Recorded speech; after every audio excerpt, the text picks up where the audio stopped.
I'm going to go through, I'll show you a bunch of different bulbs here, but I thought maybe we'd go through, you know, just kind of that first section is kind of the basic bullet points. You know, they started this campaign a few years ago, dig, drop, done. I mean, it's really that easy.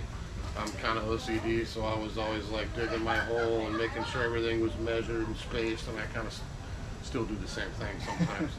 But it really doesn't have to be that complicated. I mean, if you got a spot you want to put bulbs in, you know, we dig up a chunk of earth, get the right depth on it, sprinkle some compost in, get a little fertilizer in there.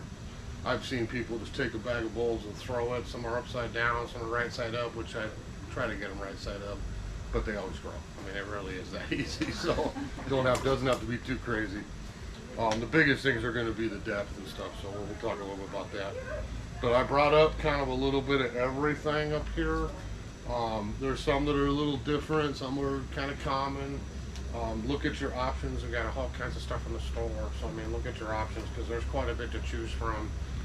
This is always one of those things that people can always come in here, you know, February, March, April, next spring, and say, you know, where's your tulips? Where's your daffodils? Where's this? It's like, well, those are long gone because you plant those in the fall to have the bloom the next spring. So bulbs are always one of those things you're about 6 months ahead. So we plant for spring now. In spring, you'll be buying dahlias and oriental lilies and crocosmia and things like that because they would bloom in the summer. So you're always about 6 months ahead. Okay. So lots of them to choose from. Basically, we're talking some of the earliest stuff. You know, our snowdrops, crocus, some things like that. I mean, I might walk out. The weather's halfway decent. I might see flowering in January. You know, mid-January, I'll start to see them up and going. February, March, April, usually into May or so.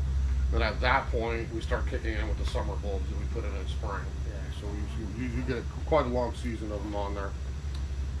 Biggest thing I try to tell people with bulbs is pay attention to the package. These have everything you would ever need to know on that package right there. It's going to tell you what spacing is, what the depth is, how tall they get, what time of year they bloom. You know, not allow you to plan, you know, kind of where you want a little pop of color. So I always look for a word. The two things I look for are critter resistance. So I don't want deer, rabbits, perhaps on my bulbs a little bit. And then I look at, for that magic word, we say naturalize. So if I plant some of this, I put 12 in, is it going to get even better every year and they come back every season? Some things are maybe a little tougher to do that with, but I try to stick with stuff that naturalizes myself. Yeah, get a little nicer patch and a little full of bulbs that way. Okay. Now we'll plant one at the end, but I don't know if you guys got containers sitting around in the house. I have a lot of pots that had summer annuals in them, and I'm like, oh, I can leave them empty for the winter, or I can do something with them. So I tend to probably plant 6 or 7 pots, some of them even bigger than that, with just bulbs. You know, this time of year, they've got something in them. Then I come home January, February, March, all through next spring, and I got flowers going on all my pots. They're done blooming by, you know, mid-April, May. I can take the bulbs out, put them in the yard, or compost them if I don't want to use them, but then I can put them in my yard, use them for the long term, and then I can go right back to my geraniums and petunias and my summer annuals. So I kind of have to just do this once a year, you know, kind of thing. So it is nice to come home, you know, in that springtime and see something full blooms, kind of sharp. So yeah, make it real easy. Yeah. Question? No, I just listen. Okay. That's Okay. like listening phase. So Paul, we'll plant a pot up here. I'll do one because that one goes to my house, so I always plant one of mine up this time. So when you're picking locations, the biggest thing again on the package is going to tell us full sun, part sun. There's a few that do some shade, but the number one thing with all this is going to be drainage. You know, if I'm trying to plant bulbs in a spot that's got hard packed clay, heavy soil, water puddles up in the winter, you're probably not going to have very good luck because we need to make sure that water's going through. It can rain all winter, but I just got to make sure it drains. So compost will help with that. I always put that in everything I plant, including bulbs. But if I dig a hole and I hit down like, okay, that's hard as a rock, I either got to go somewhere else or I really got to break that out of there and make sure the water's going through. Yeah, we just we have bulb rot pretty easily. Okay. Now fertilizing is pretty simple. I mean, if we look at the life cycle of a bulb, you know, nothing looks deader in a doornail than a bulb here when you plant it. You're like, that's really going to grow. So I put that in. Okay, it's already got all of its energy stored for the coming season. So I don't, I'll put some food in with them. I'll do that with my pot. That'll help the root system develop, but it's already stored everything it needs to flush all its leaves next spring, bloom for you. Then we go dormant. What we have to do if we're going to keep it is make sure that it has the food that it needs next spring before it goes dormant. So a lot of this stuff will come up real strong in spring with last year's fertilizer built in, okay? It'll bloom its heart out, but if I don't have food in there for it to continue to enlarge that bulb, it'll bloom great this year, get its green leaves, it'll die down. Usually by late spring or early summer, it'll disappear. The foliage will turn yellow-brown. We chop it off. We'll see you next year. At that point, it's dormant. It doesn't have a chance to absorb any more fertilizer. So I got to make sure I feed this coming out of winter. So next spring, I'm going to go through with bone meal or rose and flower food or an organic bulb food. If I get that fed in there, that bulb will have a chance to soak it up, and then off we go. Okay? Is that kind of making sense? Yep. So fertilizer while Yeah. it's blooming, or I put food in right now when I plant them in pots, and then when I move them to my yard next spring when they're done, or I leave, when I leave them in the ground, I want to make sure I go fertilize them, say 1st of March next year. Yeah, we sprinkle a little bit more bone meal on the surface, water it in, or Mother Nature's probably going to do it for you. Water it in with the rain, and then off we go. bone meal. Yeah, bone meal. Again, any kind of good organic bulb food, bone meal. I tend to use bone meal or rose and flower. My pot, you'll see today, this goes with everything. I always have Sure Start around. So that's a great transplant fertilizer, all purpose, and it works great for bulb food. So that's an easy one. Yeah. So just the spring, and the next fall when it's already in its halfway Yep. in the dormant, just don't feed it. Yep, just you're every good to spring. go. You let it sit there the rest of the summer, fall, and then after coming out late winter, here it comes up again, and we go for another season. Okay. Yeah, I mean, I've got some patches of bulbs I've had for 20 years, and they've gotten better and better every year. Other ones I do treat as annuals. I've always thought tulips is probably some tulips, I'll say, or maybe are just for the season. But I always thought of it, with my wife's like, well, I can go down to the flower shop, and spend the same amount of money and go buy a dozen tulips as cut flowers, or I can go plant a bag of bulbs probably for half the price, enjoy the flowers in the yard for a month and a half. And then, if they come back great, if they don't, I'm not worried about it, kind of thing, okay? So, critters is one thing to always mention. Now, Mr. Squirrel is always going to have a good time digging up your freshly planted bulbs, maybe moving them around for you. I don't know if you got deer, rabbits. A lot of rabbits. So, anything that says critter resistant for deer typically is going to be okay for rabbits as well. I have rabbits in my yard as well. They tend to eat my grass and hopefully continue to stay out of my landscape beds. But in the wintertime, they mound my pansies. They typically get my crocus pruned for me. Some of the bulbs that come up early, they'll snack on. If there's food, they're going to find it. I can use a repellent, is always what I do suggest to people. I can sprinkle a natural repellent. Isn't going to kill anything. I'm not interested in killing the squirrel. I just go to the neighbors and eat away, kind of thing. So if I sprinkle this out as a granular on the ground, that'll keep them typically from digging them back up when I plant them.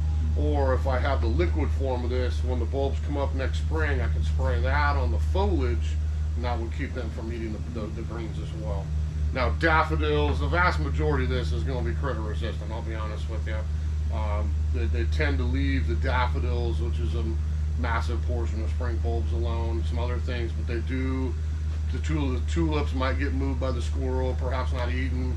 The rabbits will probably nibble on a little crocus here and there, that kind of thing. But the vast majority of these you wouldn't have to worry about as much anyway. And that spring pellets thing, Yeah. you spray once or? Yeah. Well, again, if I've got foliage up out of the ground, usually the repellents, the liquid forms, even in the rain, maybe last a month at the most. So if I did it maybe after they came out of the ground, maybe mid-February, I get it on once, and then maybe I do it one more time mid-March. I think by then there's other stuff for that animal to go find to snack on besides the first thing out of the ground, kind of deal. Yeah. But it does work great. I mean, natural repellents are a great way to go. Just always be careful, read the labels, because some of this stuff, like I would never put this in my vegetable garden, as an example. We would have a different one for that. So just the edible things a little bit different. So we got critters.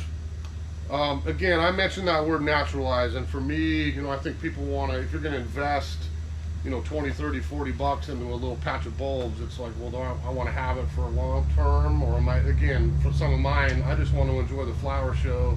I'm good with spending, you know, 15 bucks for a couple big bags of tulips to enjoy in my kitchen window for a month and a half, and then when they're done, they're done. I'm done with you. We'll move on to the next. But other things I want to plant and not ever replace again. So I have a lot of things that have naturalized in the garden that way. Okay. So look for that word on the bulb. There's a lot of these I'll show you that are that way. And then again, like I mentioned, look in the spring. They're always a season ahead with this stuff. So right now we plant this stuff in the fall. The sooner you get it in, the warmer the soil, the more better root development, and off you go for next year. And then we would come in March, April, and get our summer bulbs. We would have a whole other crop of them then too as well. Okay. So if we go through a couple things here, I'll just kind of show you a few. So that first one's crocus. We're going to be very short on that. You can see a couple I brought in. You can see a couple of types here. I'm an orange guy, so I like my orange monarch. I got a lot of those going. But that's a tiny little bulb that produces a small little flower. I mean, we're talking something that just grows about 2, 3, 4 inches out of the ground. But they snow crocus, you know, one of the earliest things to come up. I'll come home, you know, late January to early February, and I have carpets of them in different areas of the landscape. I do a lot of times underneath deciduous plants, you know, so we lose our leaves in the winter.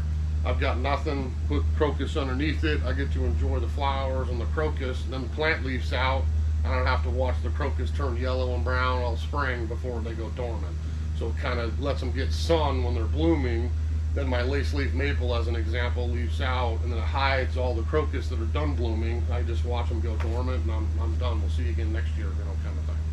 So the rabbits do nibble on mine, I won't lie. So I do a little bit of rabbit repellent around the new ones, and I'll put some more crocus in again this year, I'm sure.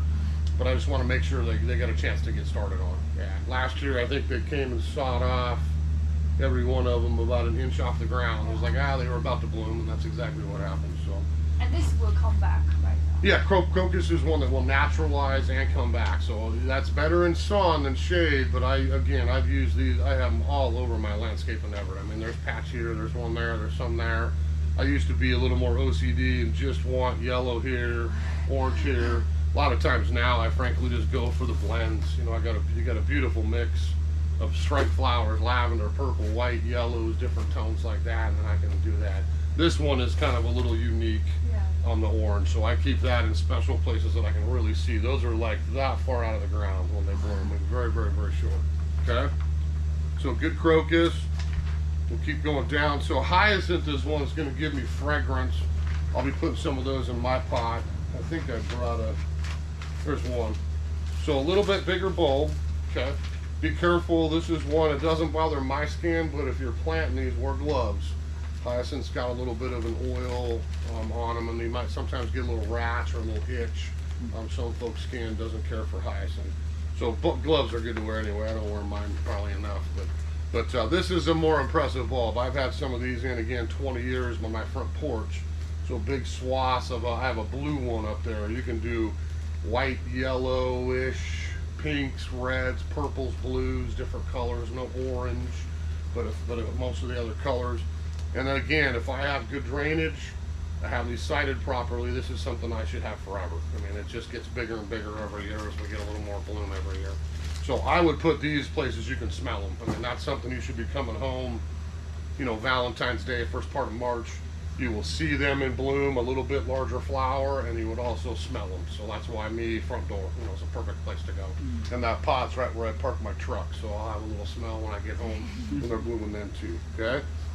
So again, every package, like I said at the beginning, read your instructions, because this is going to tell you, these are a little bit deeper sometimes than some of the other bulbs, but it's going to tell you the depth on how far to plant them, and how the spacing is, okay?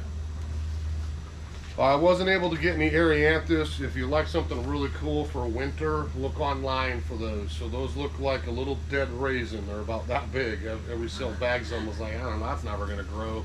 I have those everywhere. So that loves shade. It's one of the best ones to naturalize. And if I want to look out like after Christmas and see a carpet of yellow flowers, that's one of the coolest bulbs, I think. I've got them all over my yard and shade gardens. So easy to grow. Very hard for us to find these days packaged. I see them online. That's where I would look, but look for they call them winter aconites. That's a really cool bulb. One of the first things up in my yard. They got a cute little kind of buttercup style leaf. They're, again, very, very short. But when everything's bare, the perennials are gone, leaves on the trees are gone, and you look out there after Christmas and you see your carpets of yellow, it is really, really pretty. So that's one I'd look for online for sure. I'm always honest in my classes, and I've never had the best luck with Fritillaria. This is a tough one for me, I think, in my soil. Other people have great luck with it, but Fritillaria is probably one of the more impressive flowers that we would have for spring. It's one large bulb. It's a little bit different with one large bulb. But we got to make sure we have perfect drainage and a total woodland garden setting. I mean, this is one I tend to put in a massive amount of bark or compost with my native soil. Really go kind of woodsy woodland garden soil, because we can't have any water on those or they struggle to come up.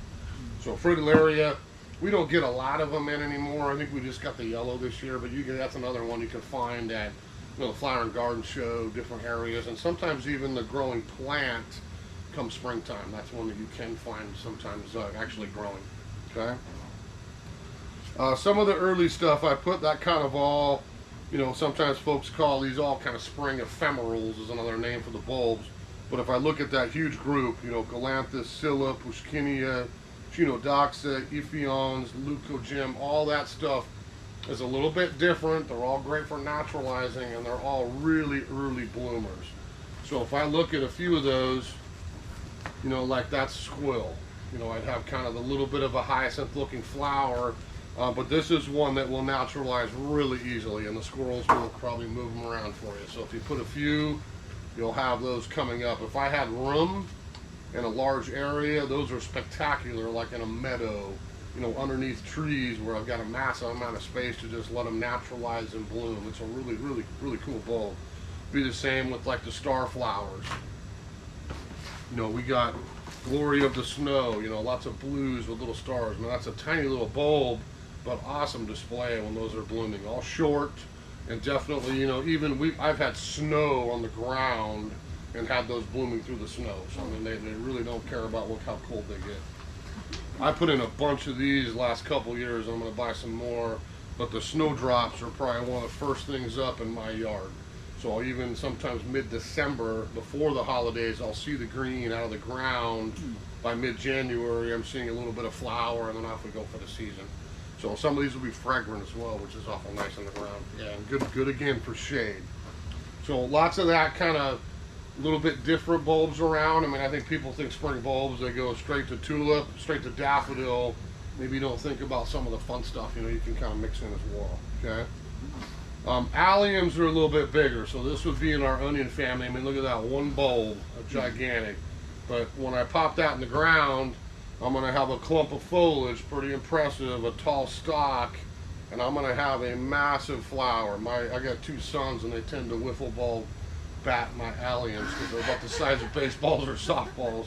So we can do different colors, whites, lavenders, pinks, blues, purples, those kind of tones. But alliums, I've got a lot of those as well. Really fun little plant to just tuck in the garden here and there and enjoy a little different flower.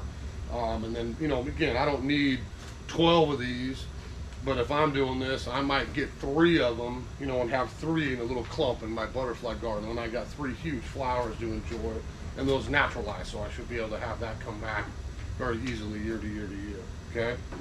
This is one I added last year, and my sons didn't hit that one as much, but this one we call Fireworks. So that's a massive allium, but much more open, not quite as airy, a little bit more open and airy flower, a little bit different than the others, okay? So when they naturalize, does that mean they kind of start splitting underground and you get more and more? Exactly. We got one big one, now we make little bulblets, and we start to develop, instead of 1, now I got 3, and then I got 5, and then it just keeps getting a little bigger, and the original one even gets more and more of a larger size flower. Yeah, it get developed.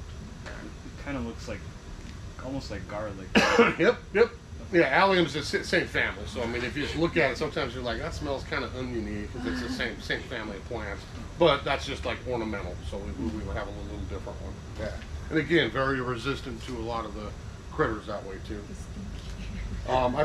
We just brought one iris in. We do a lot of irises in plant form, Siberian iris, we get bearded iris, all kinds of iris. We just do Dutch iris these days when we bring them in.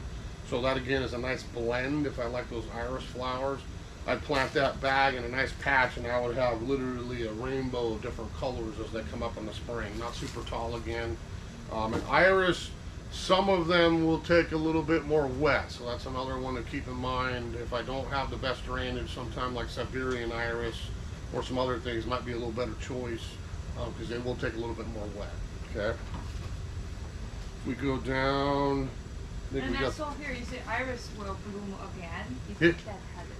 yep, still a little bit, especially the bearded ones. So that typically we'll find as a perennial in the spring, or you can find them sometimes in the flower garden show and stuff too. And that if I deadhead, they'll tend to rebloom a little bit in the summertime and not just the once.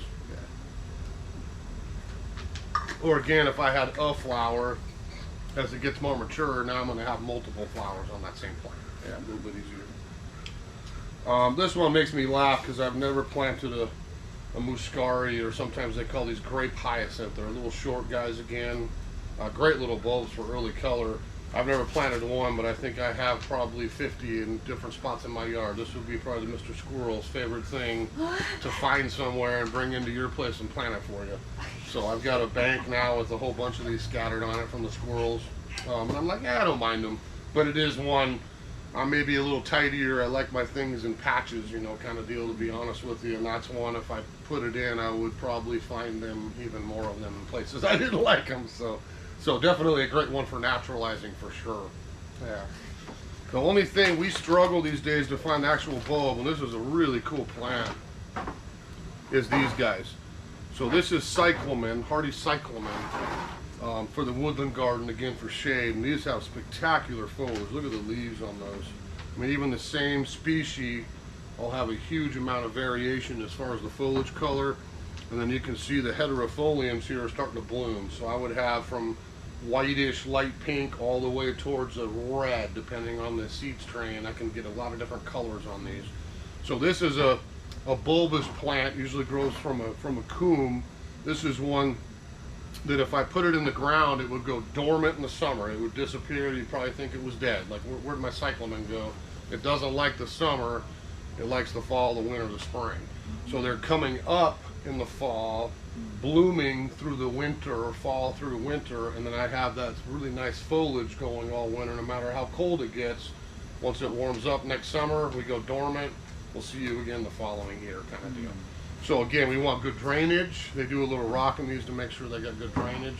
But if I had a shady woodland garden, this is the only time of year you're going to find cyclamen. If you wanted to try some, I'd get those in the ground now and get the plants, because when they're sold out, we're stuck till next September again before we can find any more. That's a pretty hard plant to find these days. We got a couple hundred up there, which is more than we usually get in. Okay. Now the last couple things here are the two big ones, tulips and daffodils. Okay. So if I look over here, I brought an assortment of tulips in. This is going to be what you guys are looking for choice. Do I want short? Do I want taller? Do I want early spring? Do I want mid-spring? Or do I want late spring? Some people are gone for the winter. It's like, well, I don't care if they bloom in March. I'm never home. I'm not home till mid-April. You know, if they're retired, maybe hanging out in the warm climes for the winter time. Other people like me, I'd rather see the earlier stuff to brighten up my garden before we get into spring when I have other things blooming. So total personal choice on these. But we have a lot of hybrid tulips, okay? Then we have species tulips. Now, if I want to naturalize and I want to plant some tulips and I want to have them forever, I'm buying species tulips. I call these fried eggs. You know, Tardiva, those got great color on them. You know, there's another one. I have a zillion of these on my front rockery. I put it over 20 years ago, and they just get better and better every year. This is another one I started popping in on the semi-sunny rockery, this little candy corn mixture. Yeah. So those are short again, not super tall, nice foliage. They're just like all the bulbs. Come up in spring, I get a really nice bloom display. They gradually go dormant. I scrape them off usually in early June. See you again next year.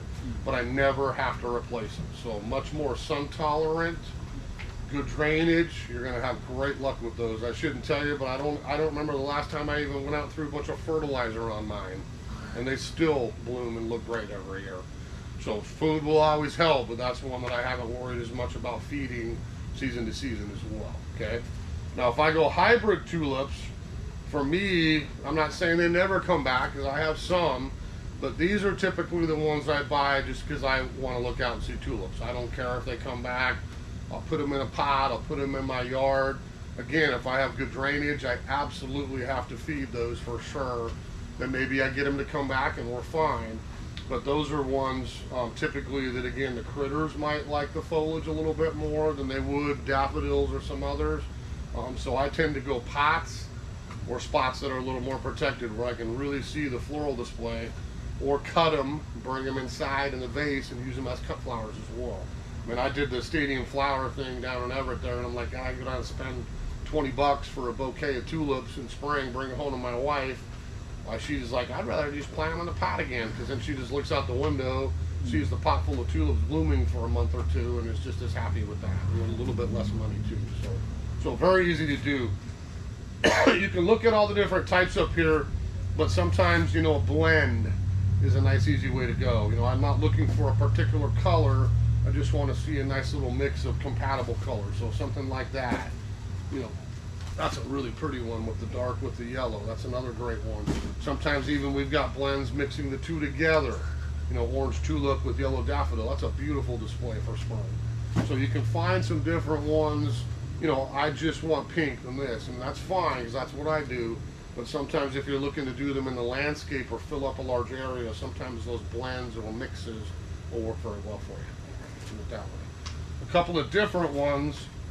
So you'll see up here, earlies, Darwins are always kind of early, mid. You'll see late tulips. I'd rather have mine in late March, April, or I'd rather have mine more like April or early May, or I'd rather have mine more like May and early June. I can kind of pick my bloom time that way. Again, the depths, the heights, the depths, everything will be on there. The vast majority, the species tulips, you're talking 6 inches or less. This stuff is going to be foot, 16 inches, maybe a couple of taller ones, maybe a 1.5 or 20 inches tall. But again, not super, super huge. Yeah, really, really easy to do. Okay. The last one over here is our daffodils. I'll bring some down. And again, if I'm going for critter resistance, the daffodil's the way to go. I mean, the deer don't touch the foliage, the rabbits don't touch the foliage. The vast majority of the stuff I have in the ground are good daffodils that naturalize, that I know are going to be back year after year after year. I do feed them a little bit in the ground for sure each season to keep them going and get more flower every year, but I'm not worried about the critters with those nearly as much, okay? So if I look at daffodils up here, it's the same kind of thing as the tulip. I can look for early, I can look for mid, I can look for late. We've got the added bonus of fragrance on a lot of daffodils, so if I'm looking for a little smell, by the front door, there's plenty of fragrant type daffodils as well. We get a nice warm day in the spring and like, ooh, that smells delicious. There's some really good fragrant ones. And again, single, double flowers. If you know typical daffodils, I'm looking for that contrast. What do I want? Do I want, yellow, orange, peach, white, and then what do I want my cup? My Corona in the cup. What do I want the colors? All yellow. I can go orange on yellow. I can go peach on white. I can go all those different color combinations. There is an absolute bazillion options for daffodils out there, probably more than any other bulb. My favorites, probably of all, would be those four I'll show you. And again, you can see, look at that mix. I've got all kinds of different colors, and look at those funky little double ones in there. I mean, I've got some variation if that's the way you want to go. These are our double Coronas. So you can see those double centers on there in the middle. Yeah, that'll give you a nice little look as well. And then typically this is what we see everywhere. We used to call them King Alfred's, Dutch Master, call them whatever you want. If I'm looking for the standard 1.5 to 2 foot tall, big, huge yellow flower daffodil, it's always going to be Dutch Master. We sell more of this than any other bulb by far. Everybody goes for the traditional yellow ones. Yeah, we have a bunch of those in our garden in the house we moved in nice. years ago. So. Yeah. Like, And so the stuff I tend to gravitate towards, maybe for me, are the shorter ones and for fragrance. So if I look at anything that says Jonquil, the short Narcissus, these are all going to be less than a foot. Again, this is a specific one, not color, but we have blends in there. I could have some white, some yellow, some orange, some different tones mixed in. But that's going to give me a nice short daffodil, nice early spring bloom, but also give me a little bit of fragrance as well. So maybe look for those Jonquils. I tend to use these three in my yard over anything else. I have probably more of that than any other bulb in my landscape. These are Teditates. So that's a little short 6-8 inch daffodil. Again, light fragrance, easy to naturalize. This a little short guy. I mean, you use them in pots. I'll put some more in this pot here in a minute. I got them in the ground, I got them by the door, I got them in the back, I got them everywhere. So I always tend to every year, like, oh, I'll take another bag of these because I can always find another spot to put them in. It's not 3, 1, 3, but try to do a nice little patch of them. And I would have 10, 12, 15 in an area to really say, oh wow, there's a nice little flower display. Okay. So if I want to go yellow on yellow, it's Teditate. The Tazettas will give me that white base with the yellow corona again, or Jetfire Spectacular. That's got the orange corona with the yellow in the background. Yeah, nice little flower on that as well. Okay, so those, all three of those, you'll see right on that package. I mean, if again I look at that thing, it's going to tell me early spring, great for full sun part shade, deer resistant, bee friendly, fragrance. Got the little fragrant bottle on there. And again, this one would be 8 to 10 inches tall. So very manageable in size, okay? So there's quite a few bulbs. You want to plant a pot up here? sure. So most, as you guys get more stuff in your house, you probably have lots of empty pots like we do. So I'm always trying to find, you know, most gardeners got, whether it's this, doesn't have to be this fancy. These are kind of I love boiling glazed containers. I do a lot of these at my house. So it's a little fancier pot, but this could be a simple plastic tub. I have people plant plastic tubs, slip them into the ground, let them bloom out of that, pull the tub out, recycle it, off you go. I mean, it can be very, very, very simple too. But this is, again, right where I pull in. I do 2 big bulb pots right there. I do some more by the door. I got them on the porch, and I got them on the back patio so we can see little flowers. So what do I want to come home? I tend to like the oranges, yellows, purples, maybe not so much of the pinks, just for my own taste. So every year I'm like, okay, what do I want to do for color scheme in here? So when I came in the other day and said, what am I going to put in my pot this year? This is what I chose. So I looked at different packages and said, well, I want to come home in February. I want to see some flower. I want to see a little bit more in March, and I want to see a little bit more in April.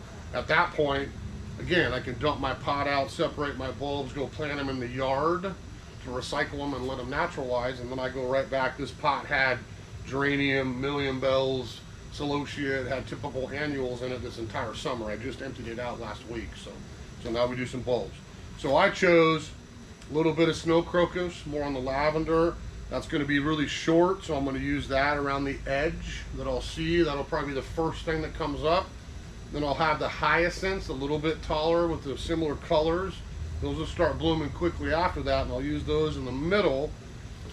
And then I'll sprinkle my 2 short fragrant narcissus that'll bloom most of March down the perimeters. And the very center, I'll pop some purple tulips in. That'll kind of be the last thing as the daffodils are done. Now my purple tulip comes up in full bloom in the center. So I've got a nice combination of foliage, got some nice bloom. And again, this pot should give me a little bit of flower power for about 2-3 months before I recycle it and move on to the next. Okay, so all I've done so far, just to save us a little time, I'll show you, is I've just put good organic potting soil. I don't want to use Miracle-Gro. I'm not using something that's too wet. I want it organic. I want it draining right through. I don't want this too wet in the wintertime. And the bulbs are absolutely hardy. I mean, the majority of this stuff, you're looking at things that are 20, 30, 40 below zero. So the fact that I just go home, set this on a rock on my driveway and walk away, I'm not worried about how cold we get. I'm not worried about freezing. Doesn't affect the bulbs at all, okay?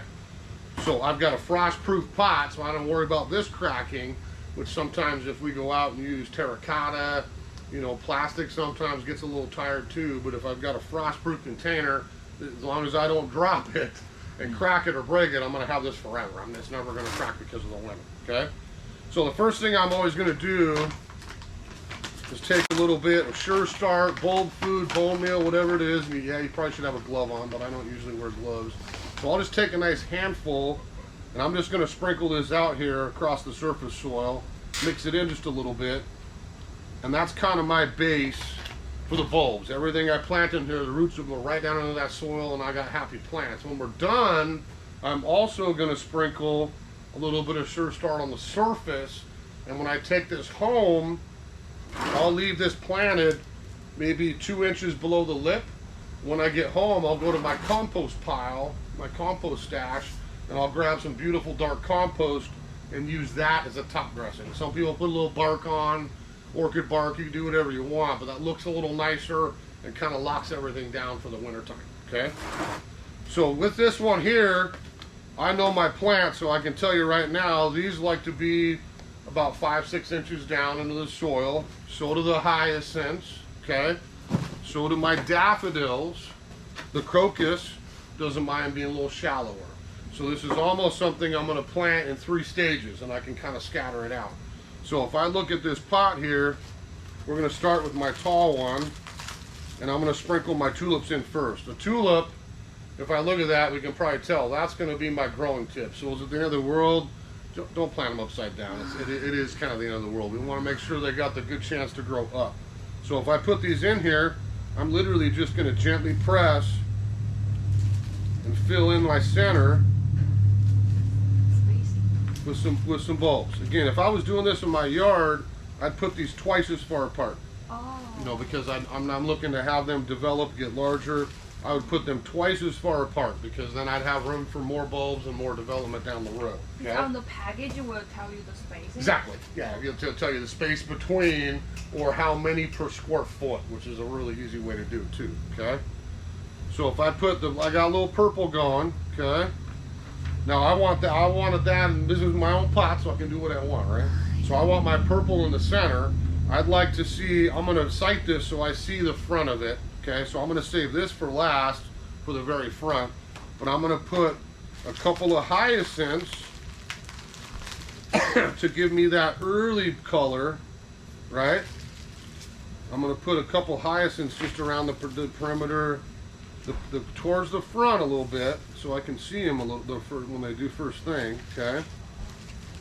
So I'm going to probably tighten those up just a little bit. So I've got a little bit of hyacinth there. If I tip it, it might roll. Maybe not. Can you see it? Yeah. So I do that around the front, okay? And then I can pack some daffodils in. Again, these are both short, but the tulips will just be coming up about there as the rest of my daffodils and hyacinths are blooming. Then when those are just about done, the tulips will start. So I'll still see everything that way, okay?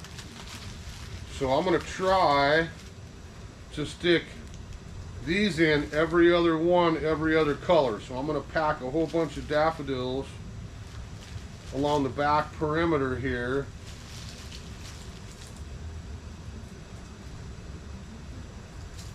Put some of those in the side. And we don't have to have this many bulbs. I tend to plant a bunch of them. I'm going to put just a little bit of soil.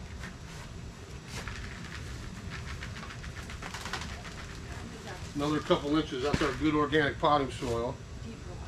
I'm going to put another little bit of soil in there, and then I'm going to sprinkle my other daffodils. Again, right in that same kind of location, because they'll find their way and still come up just nicely. So it's okay to mix them if they're on different layers. Exactly. So you yeah, sometimes a lot of times, honestly, I have this as my final straw. The alliums usually don't bloom till May. So, well, the last couple years, I've actually put alliums in the very center, then tulip, then daffodil, and I almost had 3 layers going because the allium goes down the farthest. So it was almost at the bottom, then we kind of mix it up that way. Yeah.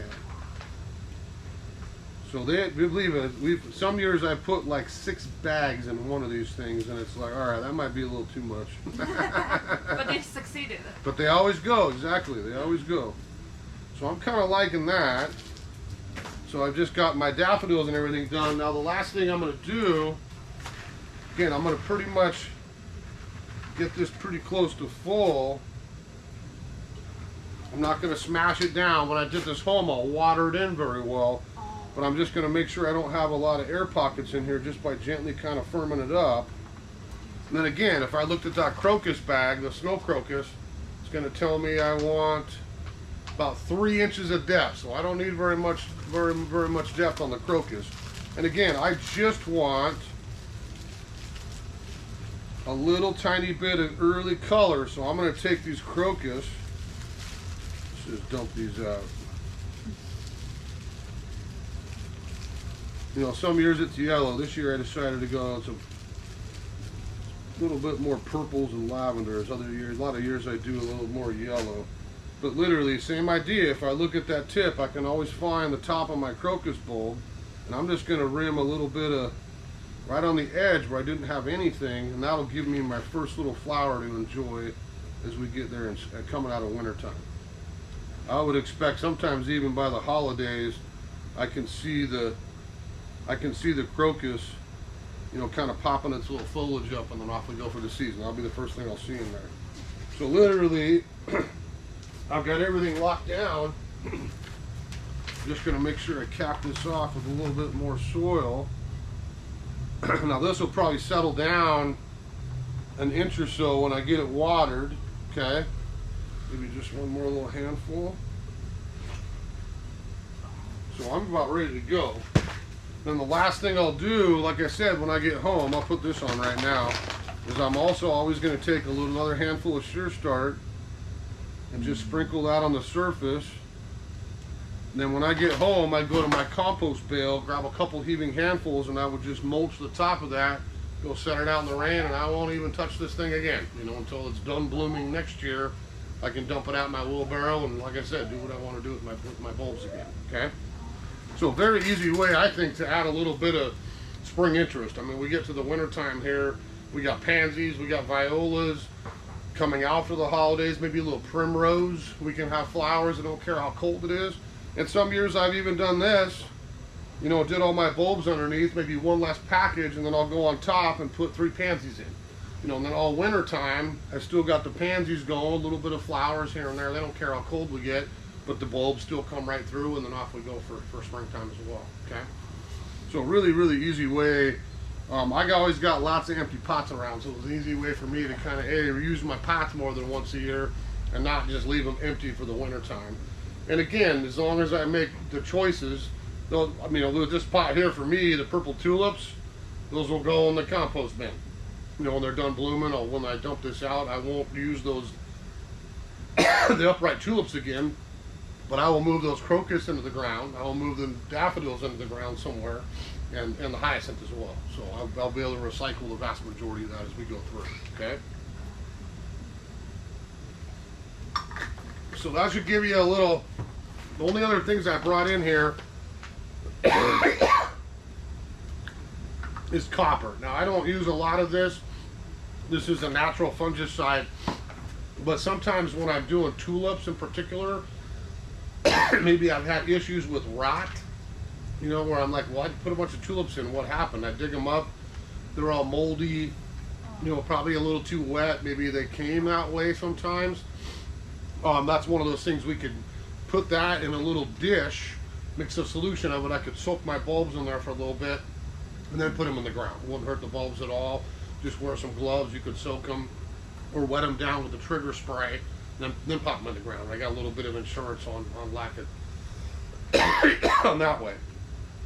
So this is the time of year, you know, no matter where I go right now, if I go down to Lowe's, I go to the grocery store, I go to Costco, I come to a nursery like Sunnyside, you're going to see bulbs everywhere.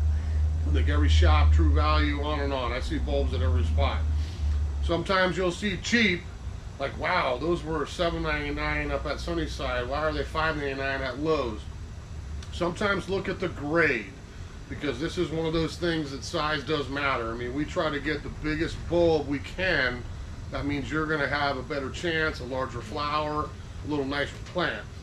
A lot of times I see quantity bags. The bulbs are much smaller, and it's not that they won't grow. but you're probably going to walk out in the spring and go, well, that wasn't very nice. I got a couple flowers here and there, nothing like I did with the bigger ones. So sometimes price isn't everything. I mean, it matters because we all want to save money. But I would just look at the size. They'll always grade on all these things. We try to get the biggest thing we can because you want to walk out next year and say, look at the size of my allium flower. I could buy that same thing this big, and I'd probably wait for 3 years, and then I would see a flower. Yeah. Okay, so just a little bit different. All right. So a little fun. You got some questions? Oh, I have one quick question about the bulbs. When you after the first year, second year, when you do that fertilizing, do you need to dig in to find the bulb to do the fertilizer, or it's okay to put on? Well, if you know, that's why I would try to get out like in March and do it, because you can see where they're all growing. And if I sprinkle bone meal or my bulb or rose food or whatever it is on there and let Mother Nature water it in, I know it's going into those areas. Like on the top. Just on the Yeah, top. so do it on top. Don't need to dig to find the bulbs. Unless know, you're a squirrel. Typically the common questions I get are that, how do I feed them, and then what do I do when they're done blooming? So again, we talked a little bit about the bulb life cycle. I sprout up my green, then I get my flower, then when the flower's done, I start to go dormant, but I have to wait for it to go totally yellow or brown before I cut it off. Oh.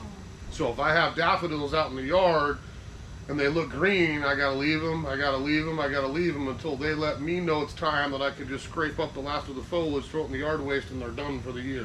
Because when they have green, we're still actively storing energy and absorbing fertilizer into that bulb so that you get a better display the next year, okay? So sometimes for what I do at my yard, when the flowers are done, I deadhead them. I don't want the daffodil bulb to waste its time itself with the seed or anything. So I deadhead them, but I don't touch the foliage.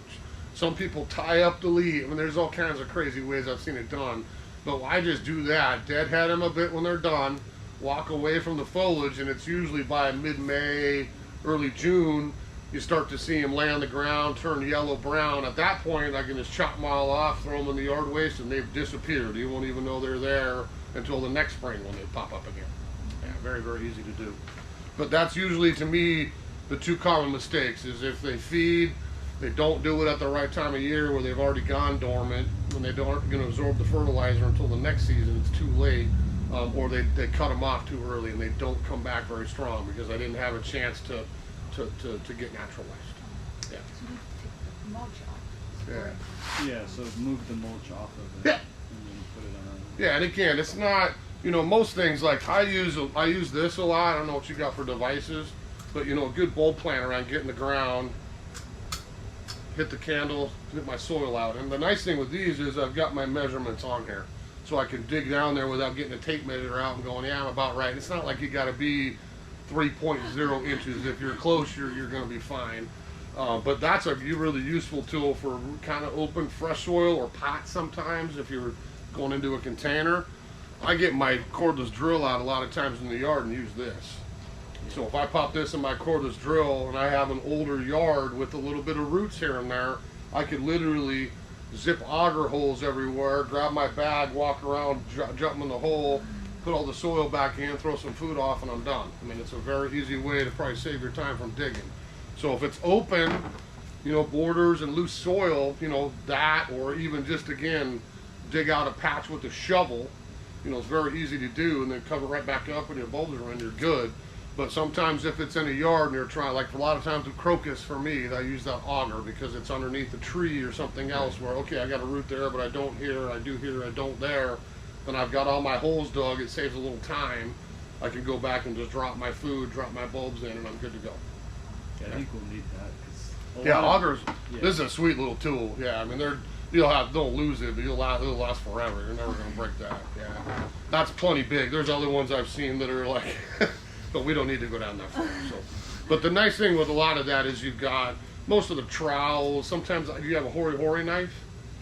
The sharp one. Yeah, a little hori knife, wood handle. Yeah. See, the same thing. Those are really easy to stab in, pull the soil over, drop a bulb in, dig, drop, done again. And those horis typically have my measurements on there as well, so I know I'm at the right depth. Very, very easy. All right. So if you if you want to do any shopping, I mean, you got the whole week. We record these, so this will be up on YouTube here. Probably we'll do it tomorrow when I get it edited out. But you got 20% off all the bulbs, so you can shop today. You got all the way till Friday. So you come down and do a little shopping. You got 20% off any bulbs you want to try in the yard. You just tell them you're at the class. They'll get you the discount. Yeah, make it easy. Yeah. So I'll be honest. The one thing, a lot of people come in looking for bulb food. And there's nothing wrong with bulb food, but we just said there's no reason to carry bulb food anymore. I mean, it's literally bone meal. It's the combination of these two things together anyway.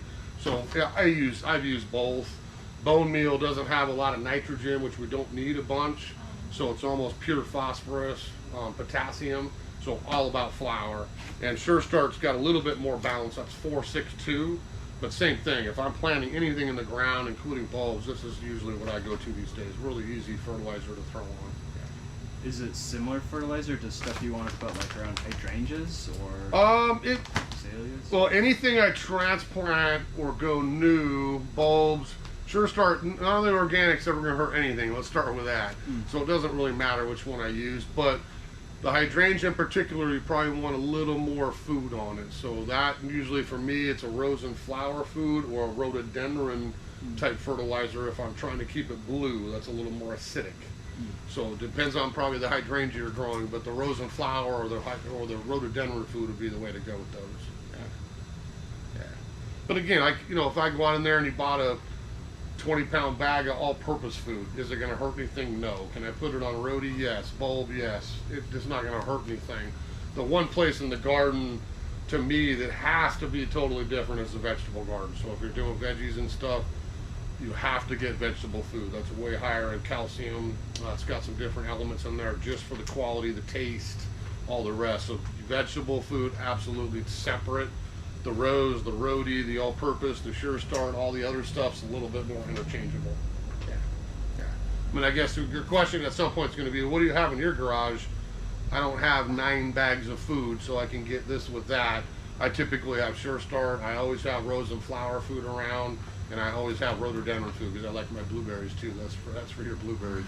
So those 3 I typically have around, and then the vegetable garden time, we always pick up the specific vegetable food. All right, get a little bulb overload. No, I like it a lot. Yeah, thanks for coming. Yeah.